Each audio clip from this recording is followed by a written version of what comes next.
Au pied de très hautes montagnes se niche un petit village très calme au milieu d'une belle vallée. Un endroit idéal où Camille, une petite fille de la ville, est venue passer ses vacances chez son oncle et sa tante. Camille est arrivée hier soir. Elle a décidé de commencer ses vacances par une promenade avec le chien Inouk. Il n'y a pas meilleur guide qu'Inouk pour découvrir le village. Il le connaît comme sa poche. Camille, qui est habituée aux grandes villes, est très surprise par la taille des rues du village. Elles sont si étroites que le soleil arrive à peine à passer et tout est si calme. Les maisons sont serrées les unes contre les autres, comme si elles avaient froid. Elles sont rigolotes, construites toutes en pierre, avec un toit de tôle très pentu. Sans doute pour que la neige glisse l'hiver, croit deviner Camille. Inouk a conduit directement Camille à une curiosité du village, le cadran solaire. Il permet de lire l'heure au soleil. Inouk connaît tout ça par cœur, mais Camille est très intéressée. Elle comprend que c'est l'ombre de la petite tige, le stylet, qui donne l'heure. Comme le soleil tourne, l'ombre du stylet tourne aussi, indiquant l'heure sur les chiffres du cadran.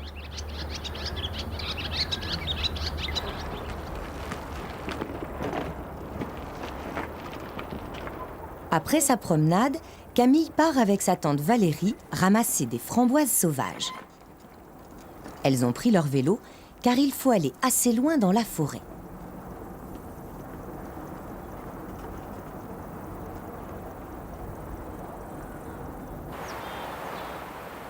Les framboises sauvages poussent dans les bois. L'arbuste qui donne ses fruits s'appelle le framboisier. Il pousse parfois en énormes buissons. Valérie ramasse les framboises pour le dessert de midi. Camille, elle, n'en met aucune dans le bidon. Elle préfère les manger tout de suite. Inouk les a rejointes. Il regarde ce que Camille lui propose, mais les framboises ne l'intéressent pas. Ce n'est pas pour les chiens. Il y a beaucoup de fruits, mais Camille n'aide pas beaucoup Valérie. Elle préfère se moquer d'Inouk.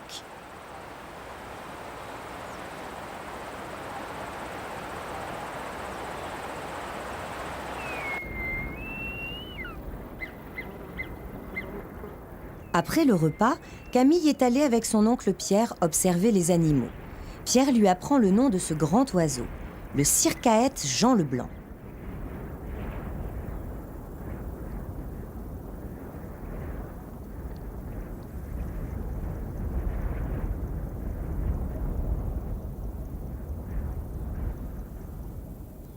Elle fait d'autres rencontres, comme cette coccinelle, découverte au bord d'un sentier.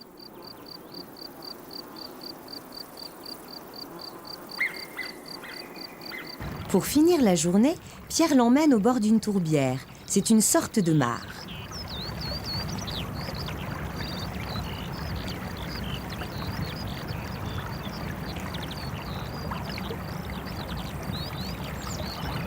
C'est actuellement l'époque des têtards, les petits des grenouilles.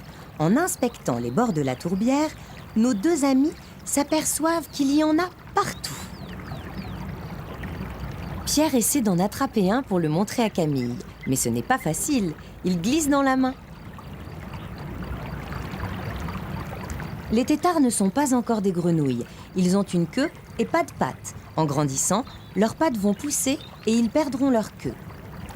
C'est la première fois que Camille voit un animal aussi étrange.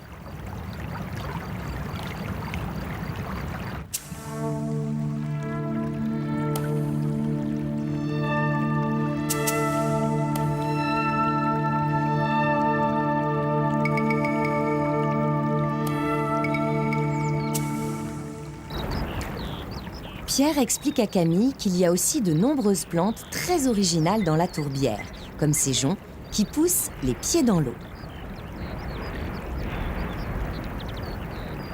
Sur les bords vit une espèce de fleur très particulière. Elle ne pousse qu'en montagne. On l'appelle la linaigrette ou encore coton des Alpes. On dirait vraiment du coton. Il commence à faire froid et puis c'est l'heure de rentrer. Pour une première journée de vacances, Camille a déjà fait pas mal de découvertes.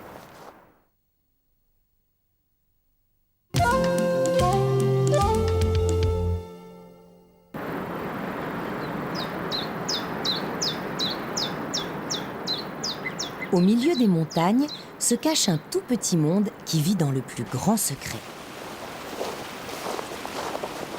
Camille et son oncle Pierre partent en exploration dans l'univers des fourmis. La première fois, Camille ne voit rien. Il a fallu qu'elle se baisse et même qu'elle se rapproche encore pour les découvrir enfin.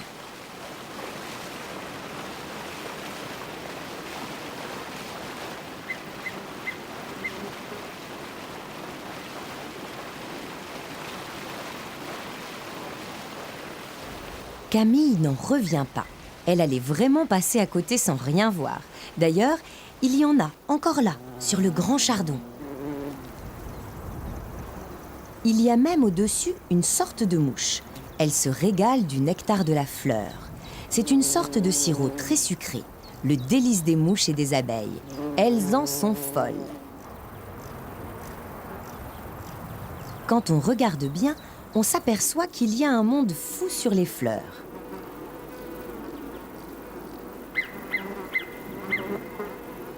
Camille vient de faire une autre découverte. Voici un élevage de pucerons. Ça, c'est très bizarre.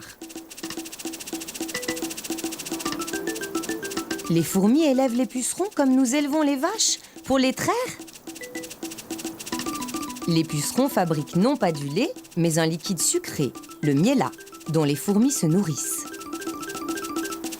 Les fourmis n'ont qu'à toucher le puceron avec leurs antennes pour qu'il sécrète une goutte de miella.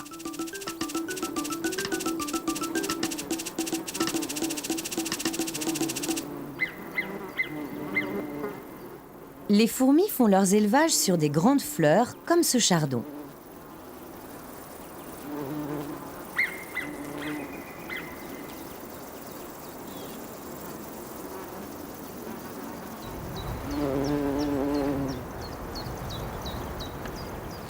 Elle n'aime pas que quelqu'un d'autre vienne habiter chez elle. Ce bourdon gourmand essaie de butiner en fraude. Il est immédiatement chassé.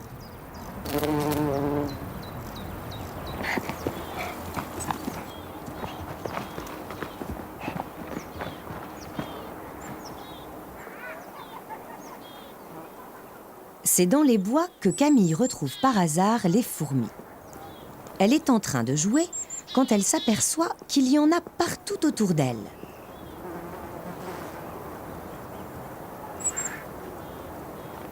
Elle commence même à monter sur elle.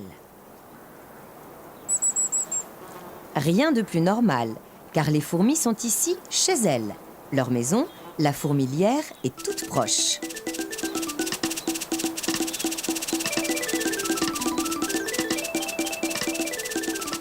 Il y a des milliers et des milliers de fourmis dans la fourmilière. Elles sont toutes plus affairées les unes que les autres.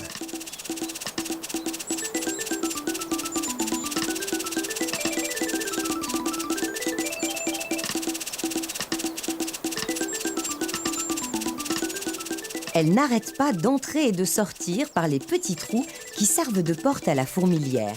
Leur maison est en fait un énorme tas d'aiguilles de pin qu'elles agrandissent sans cesse.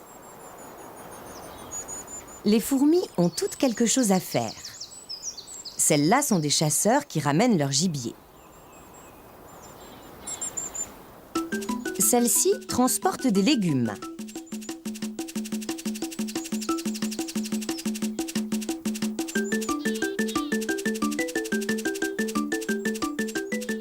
Celle-là, enfin, chargée de l'entretien, est allée chercher une pièce manquante pour le toit de la fourmilière.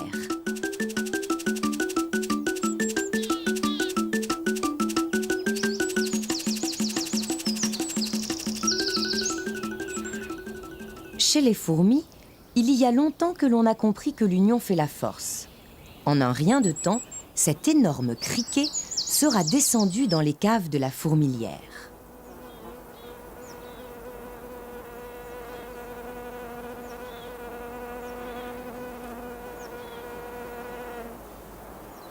Camille court prévenir Pierre pour lui raconter sa découverte. Il va être surpris.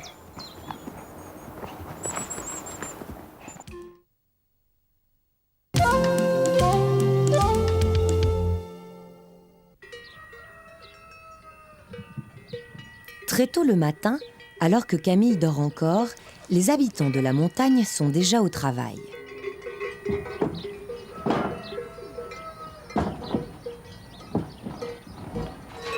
C'est l'heure de la traite. Les vaches ont passé la nuit dehors. L'été, elles ne rentrent pas à l'étable. On dit qu'elles restent à l'alpage. Les paysans montent les traire sur place, dans la montagne, dans une petite cabane appelée salle de traite. Pour attirer les vaches à l'intérieur, on met des granulés de luzerne dans les mangeoires. Elles en raffolent.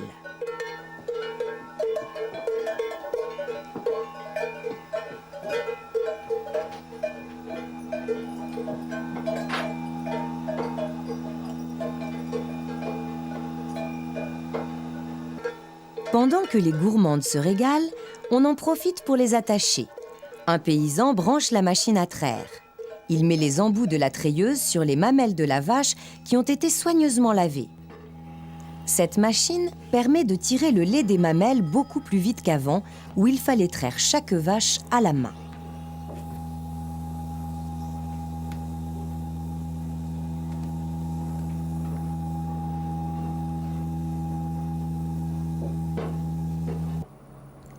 Camille a fini par se lever. Ce matin, elle a décidé d'accompagner Éric le fromager dans sa tournée. Tous les jours, Éric part faire le ramassage du lait dans la montagne. Avec lui, Camille va découvrir le curieux voyage du lait.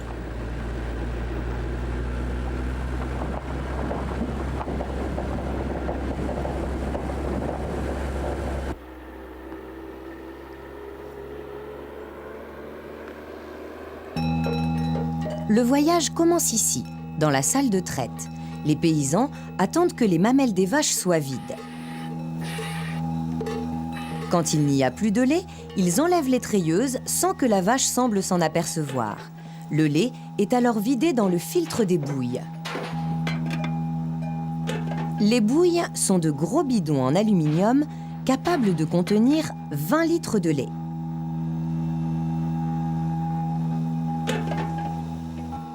Après la traite, les vaches sont aussitôt relâchées. Elles partent, sans se faire prier, brouter la bonne herbe de l'alpage.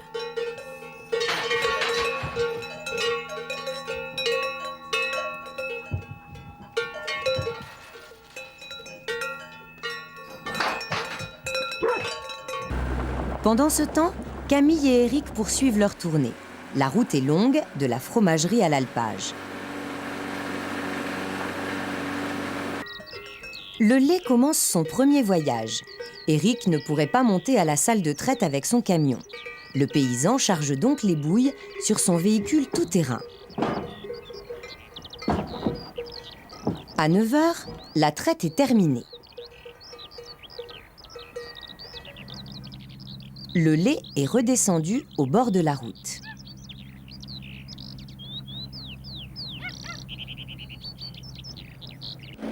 Partout dans la montagne, le ramasseur de lait trouve des petits groupes de bidons qui l'attendent sagement au bord de la route. Ici commence le deuxième voyage du lait.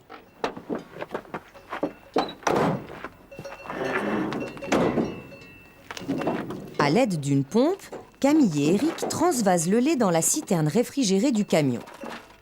Quand il fait chaud, les paysans ne laissent pas les bidons dehors.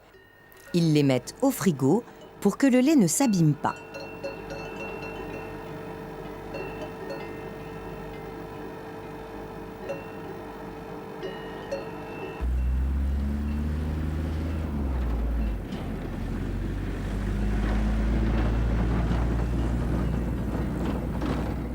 De retour à la fromagerie, Éric mettra ce lait dans des cuves où il le transformera en fromage.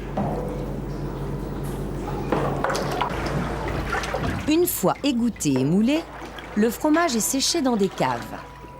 Cela s'appelle l'affinage. Voilà.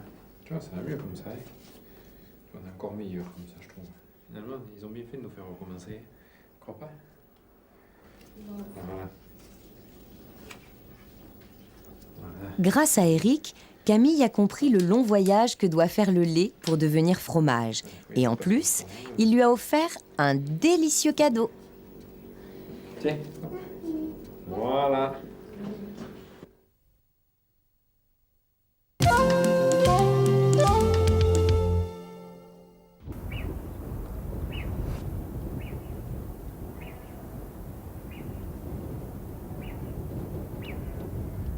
Camille et son oncle Pierre sont montés haut dans la montagne. Ils veulent faire des photos de bouquetins. Sur le territoire des animaux, ils installent les piquets d'une drôle de tente. C'est un affût. Il va leur servir à se cacher pour ne pas les effrayer. Camille se dépêche car les bouquetins ne sont pas loin.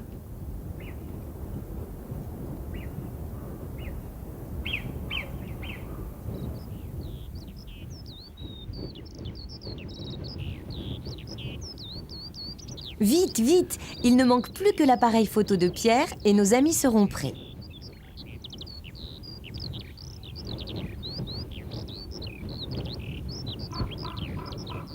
Un dernier coup d'œil à l'extérieur et l'attente peut commencer.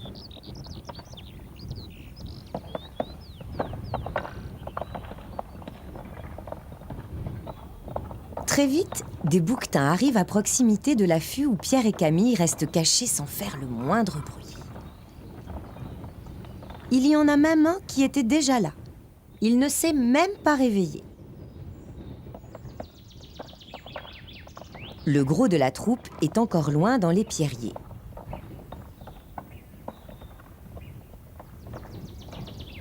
Heureusement, Pierre a pris une longue vue pour Camille.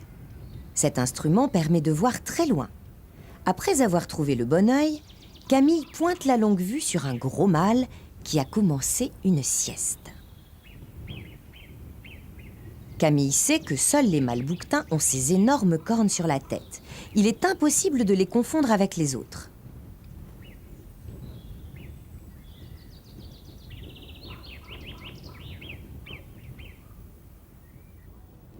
Les bouquetins adorent se percher.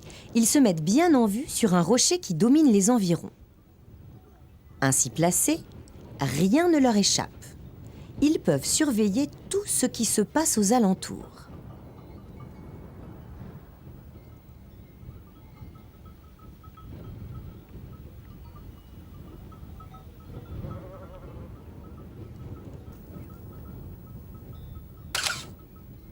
Camille a fait une découverte dans sa longue vue.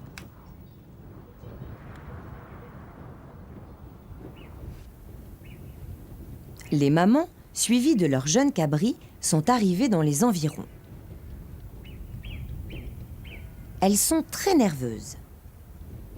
Auraient-elles flairé nos amis? Toute la petite troupe est aux aguets dans les rochers.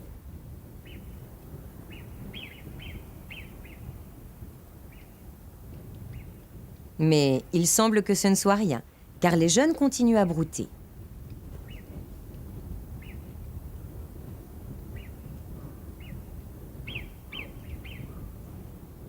Chez les bouquetins, tout semble facile. On peut manger ou dormir à sa guise. Chacun fait comme il veut.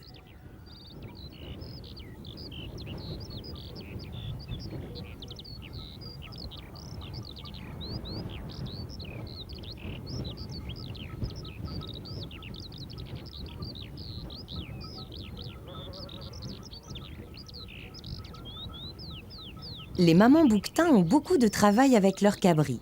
Il faut les surveiller sans cesse. Ils sont toujours prêts à faire une bêtise.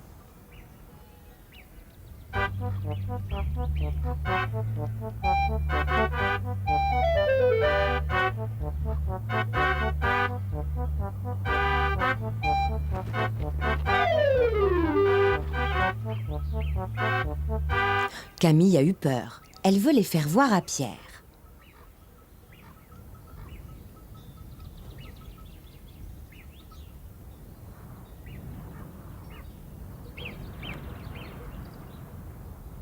Celui-là est décidément très polisson. Il aimerait maintenant téter, et comme sa mère ne veut pas le laisser faire, il l'embête.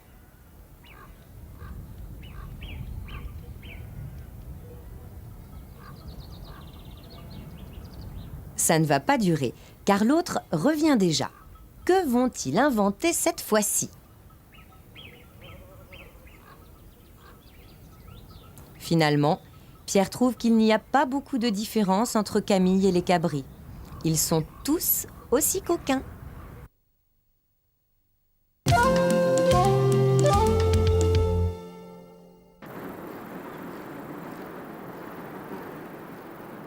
Le troupeau de Patrick le berger s'est égaré dans les montagnes. Il doit aller le chercher. Camille, qui passe l'après-midi avec ses petits amis, a décidé de les accompagner. En montagne, les moutons sont laissés en liberté. Ils vont parfois très loin. Pour les retrouver, nos amis doivent explorer les environs.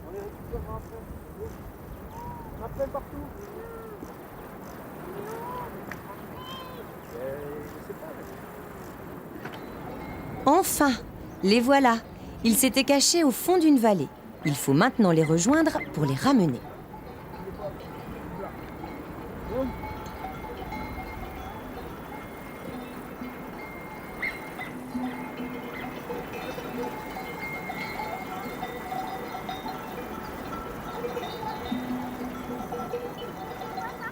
Arrivé près du troupeau, Patrick regroupe ses chiens.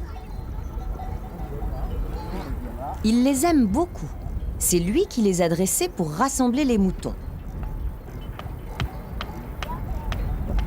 Ce sont eux qui font la première partie du travail.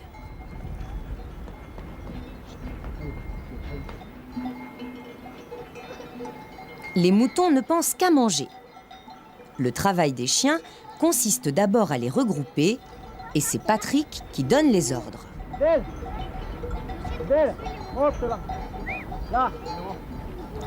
Pendant qu'un chien part en avant, nos amis se rapprochent du troupeau. Patrick veut changer les moutons de place. Il n'y a plus assez d'herbe ici. C'est pour cela qu'ils partent brouter loin. Il va falloir faire bouger les 1000 moutons ensemble, vers le nouveau pâturage. Quel travail!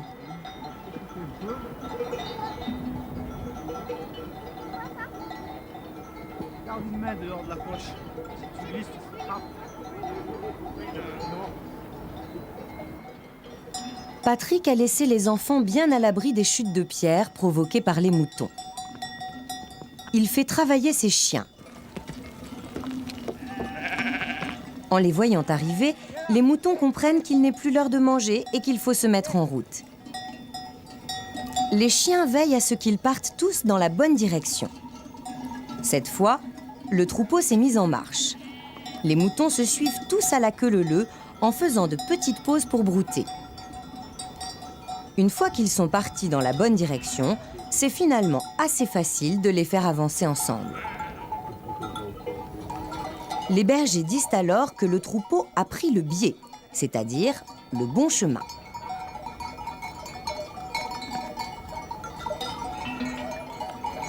Meige, la petite fille du berger, est imprudente. Il faut faire très attention dans la pente raide. Heureusement que son papa est là.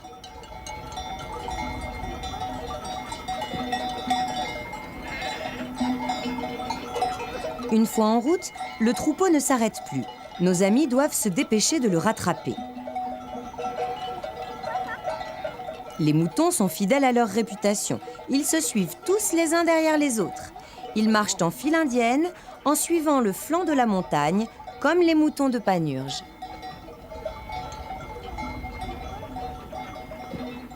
Patrick n'a plus à s'inquiéter. Le troupeau s'arrêtera tout seul dans ce nouveau pâturage. Il y a ici suffisamment de bonne herbe grasse pour nourrir tout le monde pendant quelques jours. Après, il faudra de nouveau faire bouger les moutons. Cela demande aux bergers beaucoup de savoir-faire et d'observation.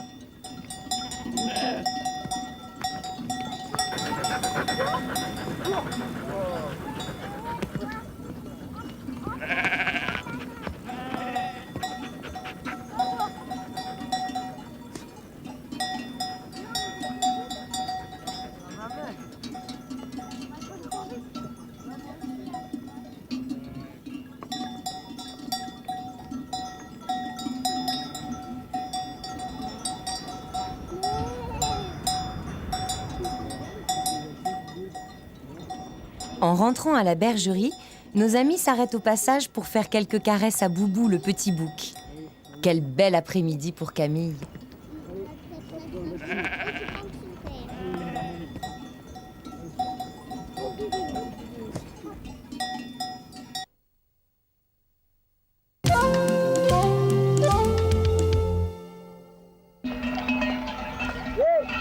Camille est revenue voir ses amis bergers. La dernière fois, elle avait été très impressionnée en regardant Patrick faire travailler ses chiens. Aujourd'hui, il a promis de tout lui expliquer.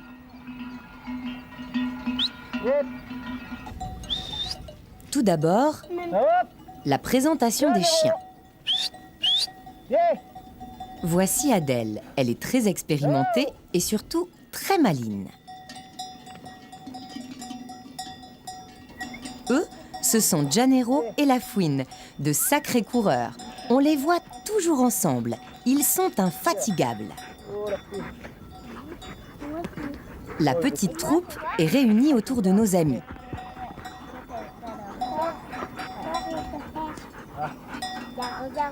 Avec Adèle, donc, la Fouine et enfin Janeiro. Non, il manque encore Panis. Impossible de l'oublier, il est si gros. Panis monte la garde jour et nuit au milieu des moutons.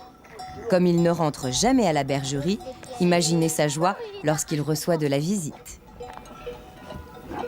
Camille voudrait bien voir travailler les chiens. Rien de plus facile, il suffit d'un ordre de Patrick pour qu'ils partent comme des flèches. Mais attention, les chiens ne font pas ce qu'ils veulent. C'est Patrick qui les dirige à la voix. Le travail des chiens consiste à regrouper les moutons ou les chèvres qui s'écartent du troupeau. Il leur suffit normalement d'arriver à toute vitesse pour que les chèvres redescendent. Mais celles-là sont très désobéissantes. Mission accomplie. Les chiens attendent de nouvelles instructions de Patrick.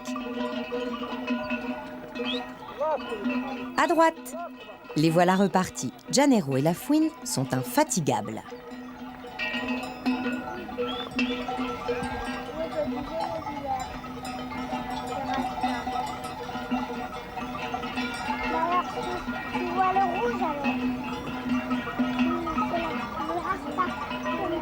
Grâce aux chiens, Patrick n'a pas à se déplacer lui-même. Ce serait impossible de faire obéir tous ces moutons. Il en a plus de 1000 dans son troupeau. Adèle est très expérimentée.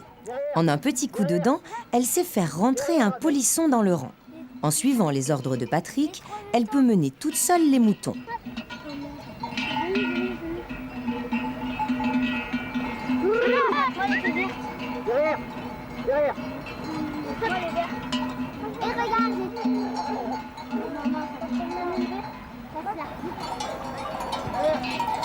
Il arrive parfois que Panis prenne envie d'aider Adèle.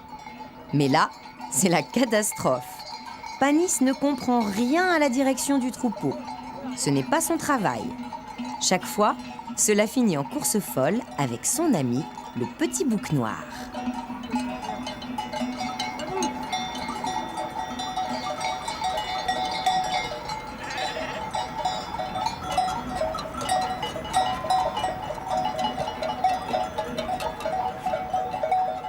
Malgré l'intervention malheureuse de Panis, les chiens ramènent le troupeau au pied de Patrick.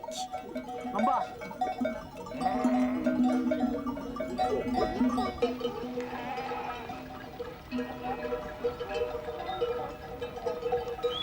À la différence du fils du berger, Camille n'ose pas trop s'approcher. Pourtant, elle ne risque rien.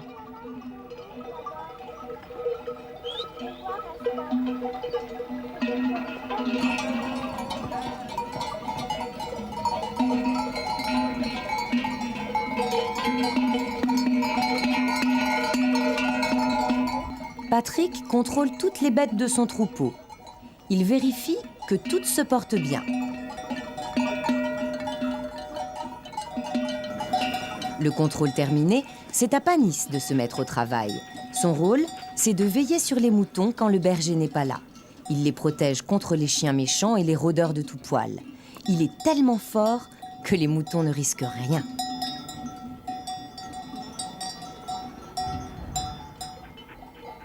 Il doit rester tout le temps avec le troupeau. C'est peut-être pour cela qu'il est un peu triste quand ses amis s'en vont.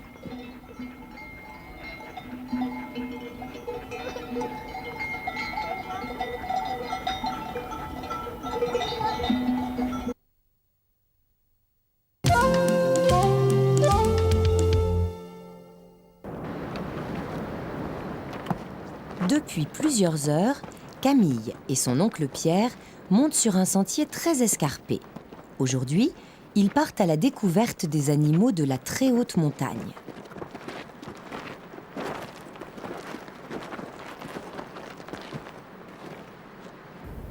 Ils ont atteint 2000 mètres d'altitude. À cette hauteur, les arbres ne poussent plus. Il ne reste plus que quelques touffes d'herbe. Ils entrent dans le monde des cimes, au milieu des grandes parois, des crevasses, des glaciers.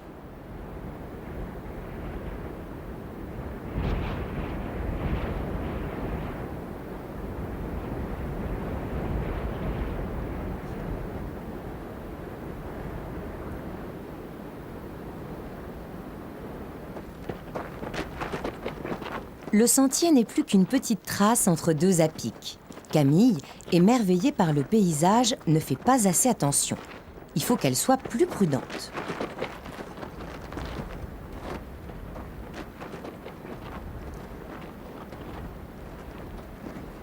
Nos amis sont presque en haut.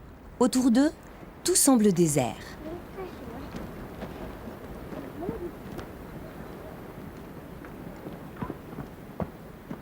Camille a cru apercevoir quelque chose. C'est bien ça.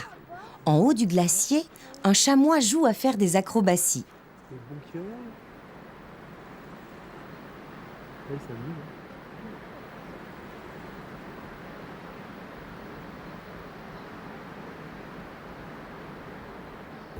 Pendant que nos amis le regardent, un autre visiteur a surgi d'on ne sait où. C'est un chocard. Camille est très surprise.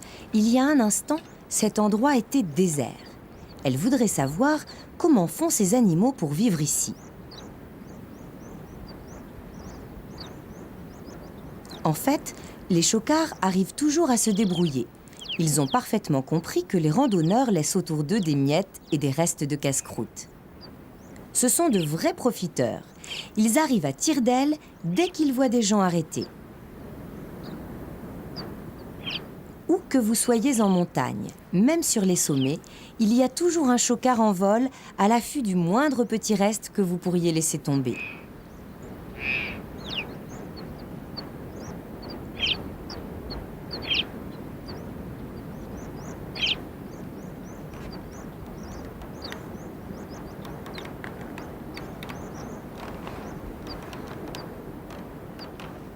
Nos amis, passionnés par les acrobaties des chocards, ne se sont pas aperçus qu'ils étaient à leur tour attentivement observés. C'est une harde de chamois. En descendant manger au pied du glacier, ils ont été surpris par la présence de nos amis. Les chamois passent leur journée dans les parois rocheuses. Le soir, ils descendent pour brouter un peu plus bas, là où l'herbe est plus épaisse. Les parois des montagnes leur assurent la tranquillité. Là-haut, ils ne sont pas dérangés par les promeneurs. Mais, comme il n'y a rien à manger, ils doivent descendre chercher leur nourriture. C'est alors qu'on peut les observer.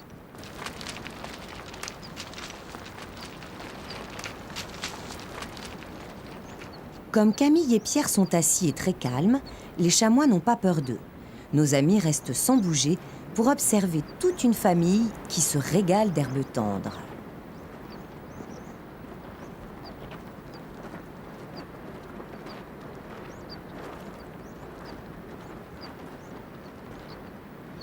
Plus haut, une maman est inquiète.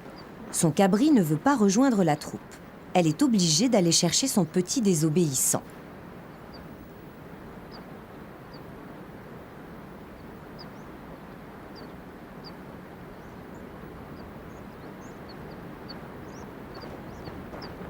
Entre-temps, une autre maman, pas peureuse du tout, s'est approchée de nos amis. Camille n'en revient pas. Elle n'a jamais vu de cabri aussi près.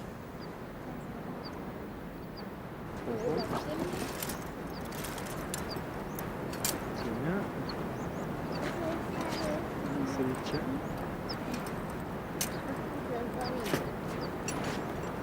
Au moment de partir, nos amis quittent les lieux très doucement pour ne pas les effrayer. Les chamois n'ont pas bougé. Ils s'en vont, émerveillés par cette rencontre.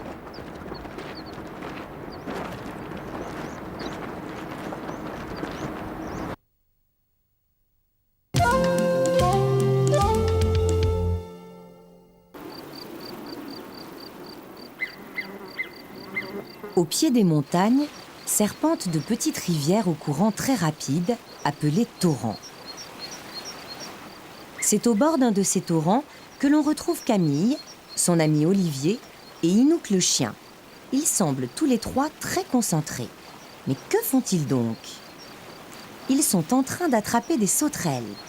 Et c'est très important, car aujourd'hui, ils vont à la pêche à la truite.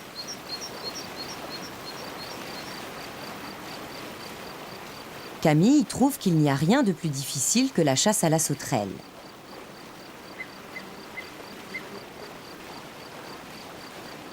Inouk, lui, n'est pas concerné. Il attend les truites. Olivier en a attrapé quelques-unes, mais il en faut encore. L'eau des torrents vient directement des montagnes. Le courant, très fort, la mélange à plein de petites bulles d'air remplies d'oxygène. Et comme les torrents naissent au bord des glaciers, leurs eaux sont très froides et très pures. C'est exactement ce qu'il faut pour les truites. En faisant bien attention, on peut les voir qui attendent leur nourriture dans le courant.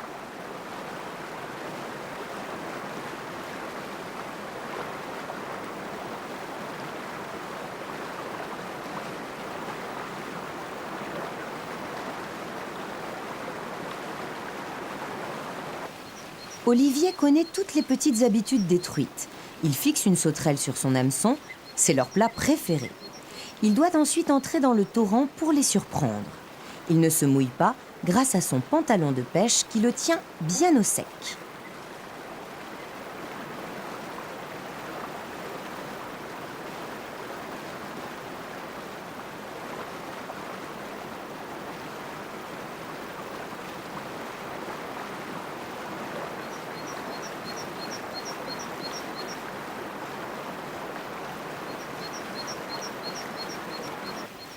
Camille et Inouk restent sans faire de bruit sur la rive. Ils attendent que les poissons mordent. Olivier contrôle en permanence le déroulement de son fil. Il ne doit pas le perdre une seconde de vue. Les truites sont si vives qu'elles pourraient prendre la sauterelle et casser le fil d'un seul coup de queue.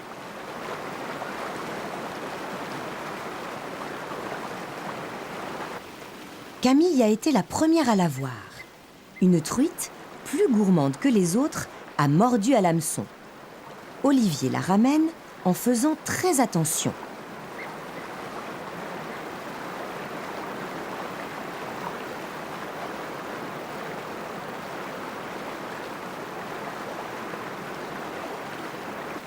Inouk adore le poisson. Il a compris immédiatement ce qui se passait. Mais Camille le prévient tout de suite. Cette truite n'est pas pour lui. Olivier aperçoit une truite qui semble avoir très faim. Il tente sa chance à nouveau.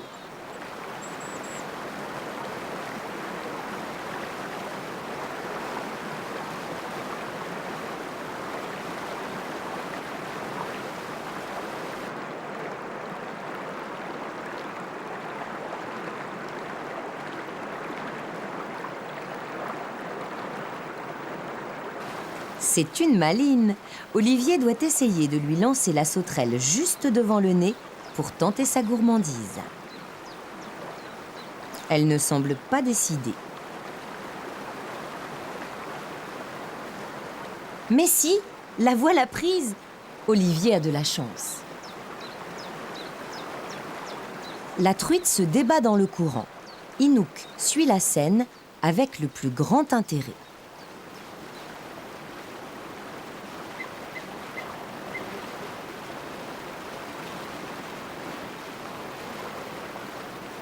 2 truites suffisent.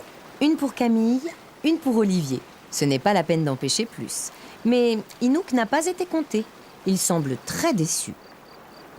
Olivier met les poissons dans une poignée d'herbe humide pour les maintenir au frais. Maintenant, il ne reste plus qu'à les préparer à la maison.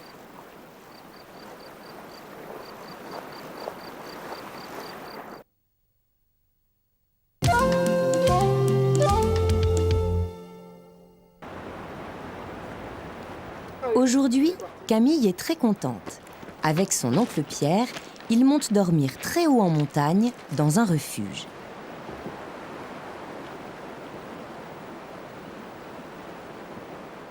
Elle est si pressée d'arriver qu'elle part en courant. Pierre lui conseille de garder des forces pour la montée. Mais Camille, bien sûr, ne l'écoute pas.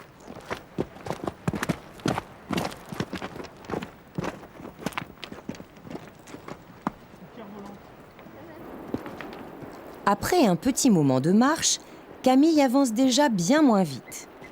Et elle n'est pas encore au bout de ses peines.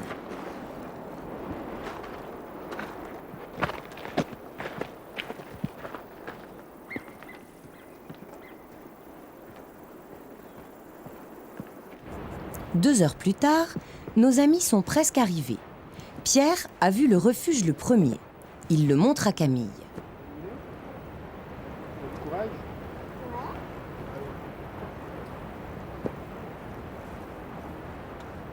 Heureusement qu'ils arrivent. Les montagnes aux alentours se couvrent de nuages menaçants. L'orage arrive très vite en haute montagne.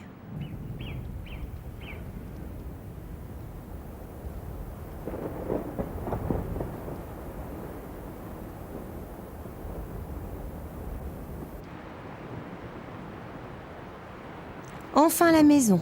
Il était temps. Le refuge a été justement construit pour abriter les alpinistes surpris par le mauvais temps. On vient aussi y passer la nuit, avant une ascension, pour avoir moins de marche le lendemain matin. La pluie arrive.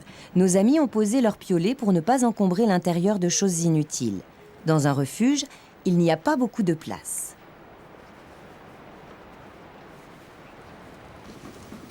Des alpinistes sont déjà installés. Ils sont en train de souper. Pour Camille, le plus important, c'est le lit. Mais attention Camille, il faut d'abord poser ses chaussures. Pierre prend le temps de s'habiller. Le refuge n'est pas chauffé et à cette altitude, il ne fait pas très chaud. Il faut sans tarder préparer le repas. Nos amis sont affamés après leur longue marche et une bonne soupe les réchauffera. Dans son gros pull tricoté par sa grand-mère, Camille n'aura pas froid. Pierre s'est déjà mis au travail, il installe son réchaud. Au refuge, il faut tout emporter avec soi. Les casseroles, la vaisselle, la cuisinière à gaz, tout cela est remplacé par ce petit réchaud. S'il n'y a pas de vaisselle, il y a par contre tout ce qu'il faut pour dormir. Des couvertures et surtout ces drôles de lits à étages qu'on appelle des bas-flancs. Pierre fait bouillir de l'eau. Elle chauffe très vite dans ces petites casseroles spécialement prévues pour ce réchaud. Le lit est enfin prêt. Camille, impatiente, descend voir ce qui mijote.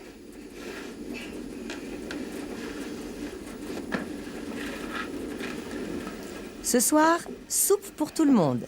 En refuge, on a tellement faim que tout devient délicieux, même la soupe. Et pourtant, Camille n'en mange jamais d'habitude.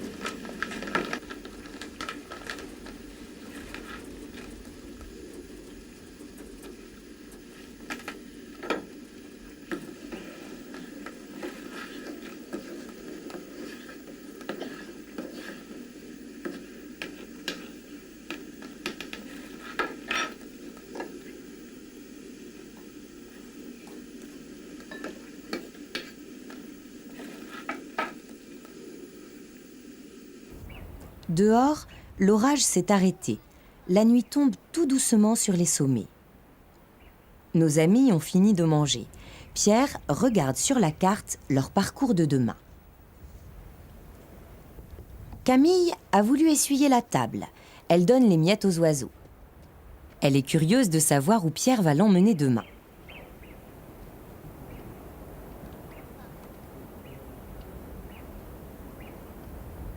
Ils vont aller sur cette montagne. Elle n'en revient pas.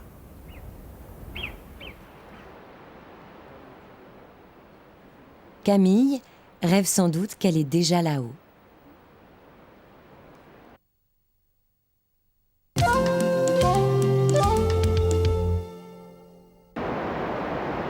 Il est 5 heures du matin. Le petit refuge où Camille et Pierre ont passé la nuit est encore endormi. Nos deux amis sont déjà debout. Ils ont aujourd'hui un grand projet, faire une ascension. C'est pour cela qu'ils partent très tôt. Ils ont mis sur leur tête de petites lampes appelées lampes frontales qui leur permettent d'éclairer leur chemin. Pour Camille, c'est une grande première. Elle n'est encore jamais montée au sommet d'une haute montagne.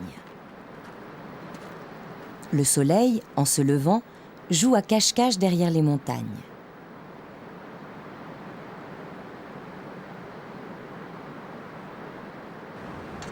Camille et Pierre sont déjà hauts quand ces rayons les rejoignent.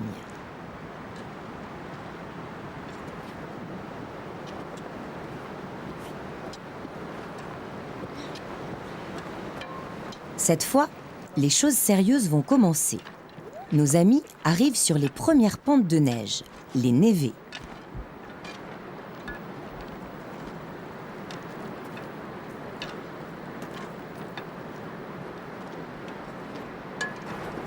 Pas question de continuer comme ça. Camille risque de glisser sur la neige dure. Pierre sort de son sac le matériel d'alpinisme.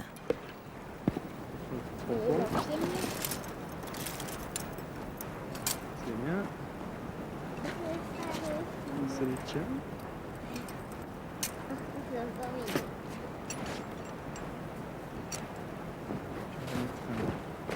Il commence par équiper Camille en lui enfilant une drôle de culotte. Passe ton pied là. Le baudrier. Après l'autre là. C'est à ce baudrier que Pierre, tout à l'heure, attachera la corde.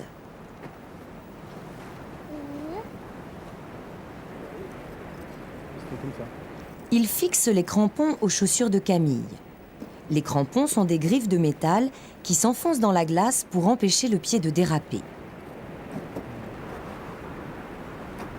Attention, faut pas marcher sur les pieds. Pendant que Pierre s'équipe, Camille, qui a mis son casque, se met de la crème solaire. Il faut faire très attention en montagne, car on attrape vite des coups de soleil, même sur les oreilles.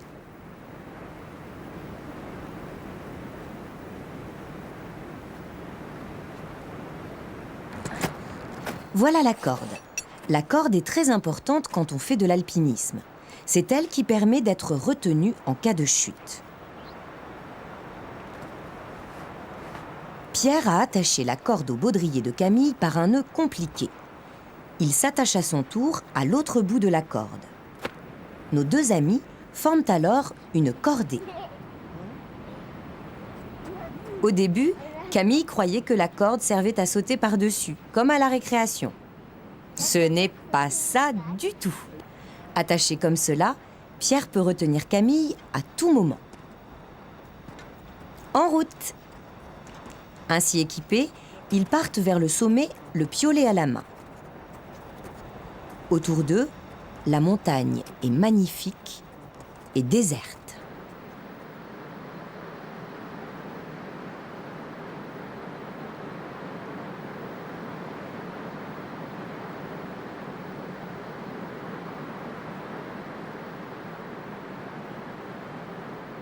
Nous retrouvons nos amis après quelques heures d'effort. Ils sont presque arrivés au sommet. Pierre s'installe et surveille la montée de Camille, prêt à la retenir avec la corde.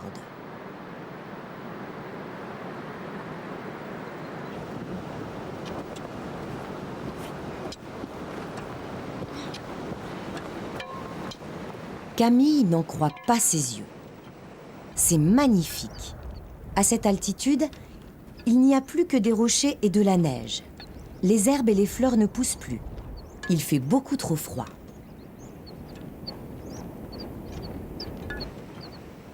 Camille n'est pas très rassurée par tout ce vide. Mais Pierre surveille de très près. Tiens bon, Camille. Le sommet est à 2 pas.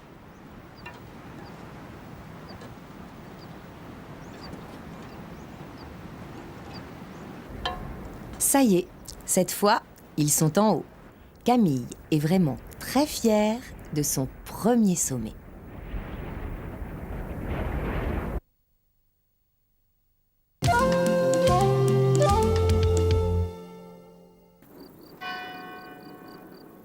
Le village est triste aujourd'hui. Il ne fait pas beau. Pour s'occuper, Camille et Olivier sont allés se promener juste derrière les maisons. Olivier connaît bien les oiseaux. Il veut en profiter pour les faire découvrir à Camille. Olivier sait les reconnaître à leur chant. Dans le paysage, il est facile de les entendre, mais il est plus difficile de les voir. Camille a beau chercher, elle les entend mais ne les voit pas.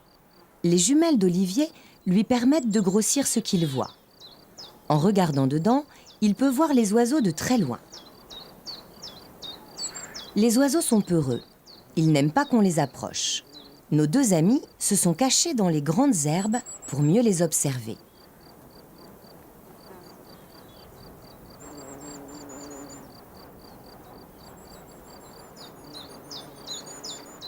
Olivier, c'est le nom de tous les oiseaux.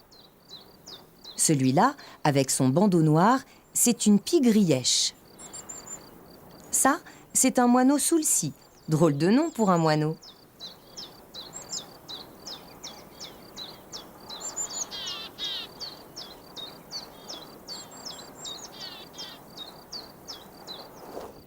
Camille et Olivier vont maintenant rendre visite aux oiseaux de la forêt.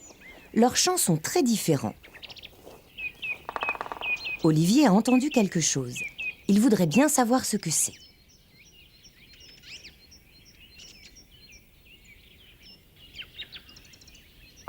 Dans le feuillage des arbres, il est presque impossible de voir les oiseaux. Mais comme ils n'arrêtent pas de chanter, on peut deviner qui est là. Chaque espèce d'oiseau a un chant différent. Voici le chant d'un merle.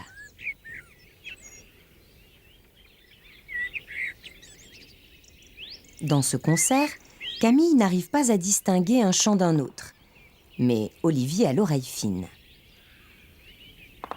Ce drôle de son indique à coup sûr qu'il y a un pic dans les parages. Il ne s'est pas trompé. Il y a sur cet arbre un couple de pics-et-pêches qui nourrit sa couvée. Les pics-et-pêches ont un nid étonnant. C'est un trou dans un arbre qu'ils ont creusé avec leur bec.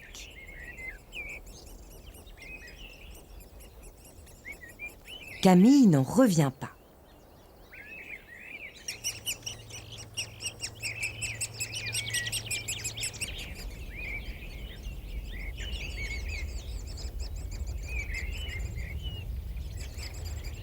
Les parents pics sont partis. Camille commence à avoir froid. Elle veut partir, mais Olivier la retient. Il y a là-bas quelque chose qui bouge. Cette fois, c'est sûr. En regardant bien, nos 2 amis découvrent une bande de renardeaux qui jouent comme si de rien n'était. Chez les renardeaux, c'est le concours de celui qui sera le plus polisson. Ils sont toujours en train de faire des bêtises.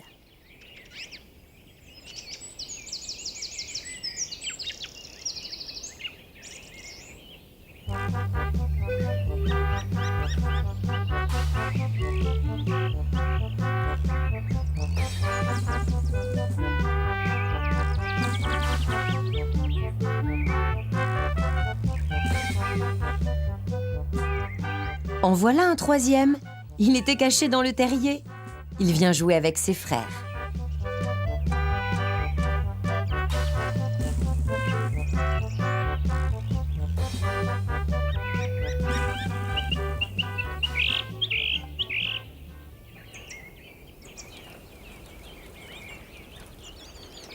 La pluie commence à tomber. Les renardeaux se sont vite mis à l'abri dans leur terrier. Mais Camille va être toute mouillée. Camille et Olivier font la course. le premier arrivé au village.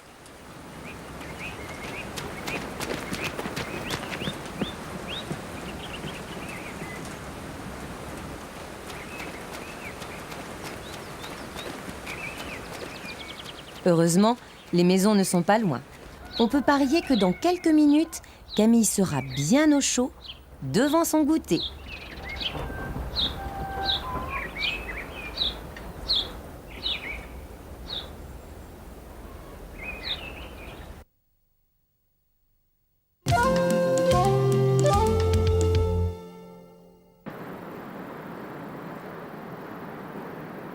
Les marmottes sont les animaux préférés de Camille. Ce matin, pour lui faire plaisir, Pierre l'a emmené faire une visite à ses amis.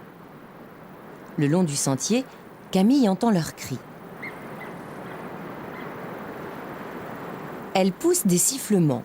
Ce sont des cris d'alarme qui préviennent toute la vallée d'une visite inattendue. Nos amis les cherchent partout autour d'eux. Elles ne sont pas faciles à voir, car à la moindre alerte, elles vont se cacher dans leur terrier.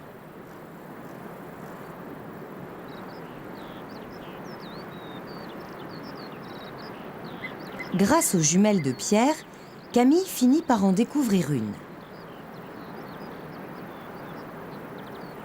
Les marmottes ont l'habitude de manger de l'herbe tranquillement installée au soleil. Elles peuvent en avaler des quantités énormes puisqu'elles doivent faire des réserves de graisse pour l'hiver.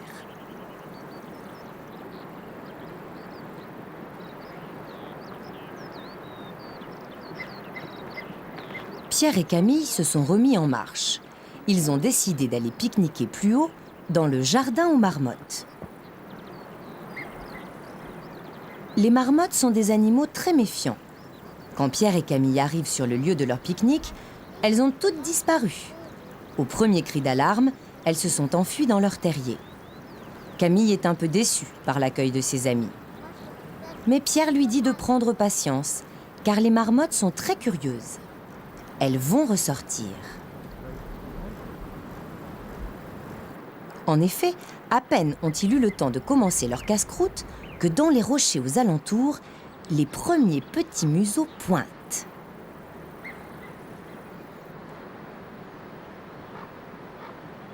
Rassurées par l'attitude pacifique de nos amis, les marmottes prennent peu à peu de l'assurance.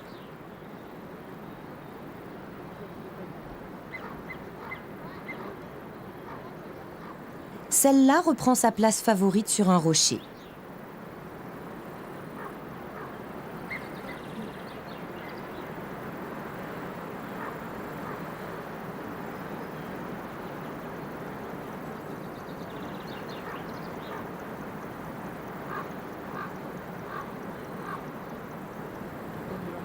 Pierre a vu quelque chose d'intéressant. Il veut montrer à Camille toute une famille qui sort de son terrier.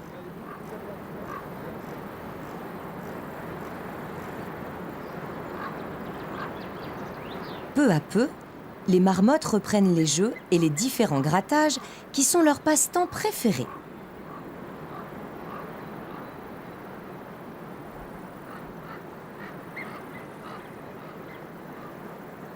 Elles peuvent passer des heures à se toiletter mutuellement. Elles ont l'air d'apprécier.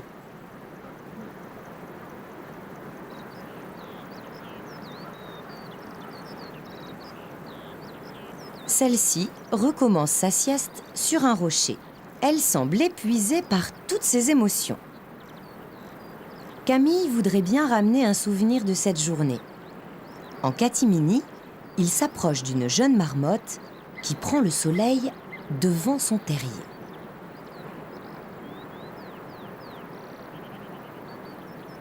Ils essaient d'arriver le plus près possible pour prendre une jolie photo.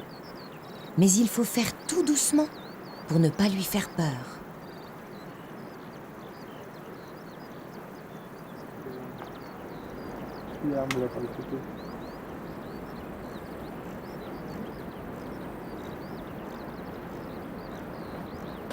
Encore trop loin.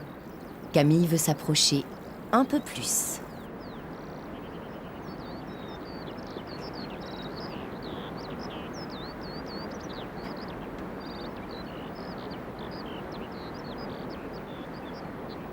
Un geste brusque et hop, la marmotte part se cacher. Camille sait que dans ces cas-là, il n'y a qu'une chose à faire, s'accroupir et prendre un peu patience. La voilà de nouveau, mais la marmotte est cette fois sur ses gardes. Elle trouve que cette petite fille est vraiment trop impolie de faire des photos dans son jardin. Finalement, son terrier est plus tranquille pour l'instant.